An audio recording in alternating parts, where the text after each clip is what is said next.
भवन जो तैयार हो रहा है तो ऐसी स्थिति में है कि ये ज्यादा दिन तक चलने वाला नहीं है। और रिपोर्ट की वजह से वो लोग वहीं पे खुश थे कि चलो काम चल ही रहा। अब तो ऐसा हुआ कि काम भी रोक दिया गया, ठेकेदार साहब भी नहीं आते हैं। जो ईटा जो कम से कम जो 2 नंबर का ईटा था वो भी उठ के यहाँ से गायब हो चुका है। तो अभी मान लीजिए अभी ऐसा हाल है तो बन के जब रेडी होगा कल होके हम लोग आएंगे, क्या पता बिल्डिंग गिर जाए, इसका रिस्क कौन लेगा।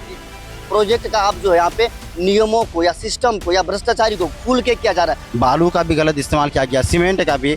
और ये नमस्कार दोस्तों, इस समय हमारी मौजूदगी डगरवा प्रखंड के दरियापुर पंचायत में हुई, जहाँ पे कि मिनी सचिवालय के रूप में माननीय पूर्व मुख्यमंत्री नीतीश कुमार का एक सपना था कि हर पंचायत में एक मिनी सचिवालय के रूप में पंचायत भवन का निर्माण कराया जाए। हालांकि अब वो मंत्री नहीं रहे, पूर्व हो गए, लेकिन उनका सपना जो है वो यहाँ पे बन रहा है। बन इसलिए रहा है कि उनका एक बहुत बड़ा ये ड्रीम प्रोजेक्ट था। प्रोजेक्ट का अब जो है यहाँ पे नियमों को या सिस्टम को या भ्रष्टाचारी को खुल के किया जा रहा है। और ये हम नहीं कह रहे, यहाँ के लोग जो यहाँ पे हमारे साथ जुड़े हुए, हम चाहेंगे उनसे बात करेंगे, जुड़ेंगे। क्या यहाँ पे लोगों को काम जो हो रहा है क्या सही या गलत, क्या भी है, कैसा काम हो रहा है और क्या लग रहा है, क्या कहेंगे? सबसे पहले तो आप लोगों का बहुत बहुत शुक्रिया कि सर आप लोग बहुत दूर से राजधानी से चल के यहाँ पे आए ग्राउंड रिपोर्टिंग के लिए। तो इनके लिए बहुत बहुत शुक्रिया तहे दिल से कि सर आप तो खुद देखे, आप जाके छत पे देखे, इसी तरह दीवारों को देखे, इसी तरह यहाँ के ईट को भी देखे, बालू को देखे, काम को देखे, सब चीज को देखा आपने, एक एक चीज को देखा आपने, उठा के देखा। तो कितना भ्रष्टाचार हुआ इस काम में तो आप लोग खुद देख चुके हैं। 2 नंबर का ईंटों का इस्तेमाल किया गया, इसमें बालू का भी गलत इस्तेमाल किया गया, सीमेंट का भी। और ये भवन जो तैयार हो रहा है तो ऐसी स्थिति में है कि ये ज्यादा दिन तक चलने वाला नहीं है। 3-4 साल चलेगा, उसके बाद कहीं ना कहीं ये जो भवन टूटना शुरू हो जाएगा या खराब होना शुरू हो जाएगा। ये बहुत ज्यादा इसमें भ्रष्टाचार हुआ है सर। इसमें इस काम को सही से करना चाहिए था। प्रोजेक्ट जो है नहीं, कम से कम करोड़ों का प्रोजेक्ट होगा ये। यहाँ पे जो काम हो रहा है या कार्य हो रहा था, यहाँ पे संवेदक, जेई, एसडीओ या एसक्यूटिव ऐसे कोई पदाधिकारी आते थे कार्यस्थल पे?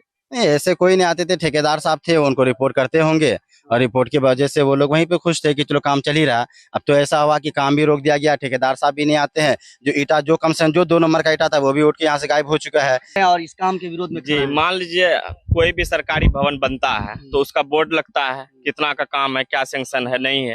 लेकिन ना यहाँ बोर्ड लगा है, ना कोई अधिकारी चेक करने आ रहे हैं क्या काम हो रहा है, सही हो रहा है कि नहीं हो रहा, गलत हो रहा है।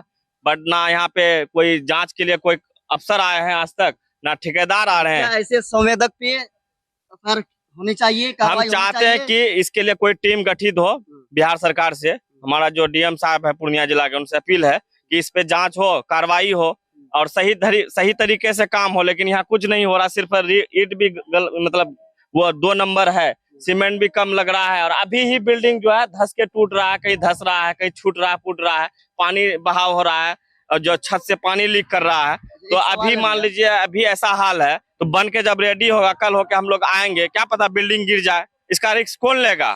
चलिए, तमाम सारी खबरों के साथ देखते रहिए। और ये खबर जो 22वीं विधानसभा के माननीय गुलाम सरवर साहब से हम चाहेंगे, आपके जनता या आपके क्षेत्र में लोग परेशान है, विरोध कर रहा है कार्य का, आप निष्पक्ष जांच करवाइए, इस टीम को गठित करवाइए। क्योंकि ये हम नहीं कह रहे, यहाँ के ग्रामीण विरोध कर रहा है। तमाम सारी खबरों के साथ बने रहिए, देखते रहिए देश वन न्यूज। मैं पूर्णिया से एजाज, धन्यवाद।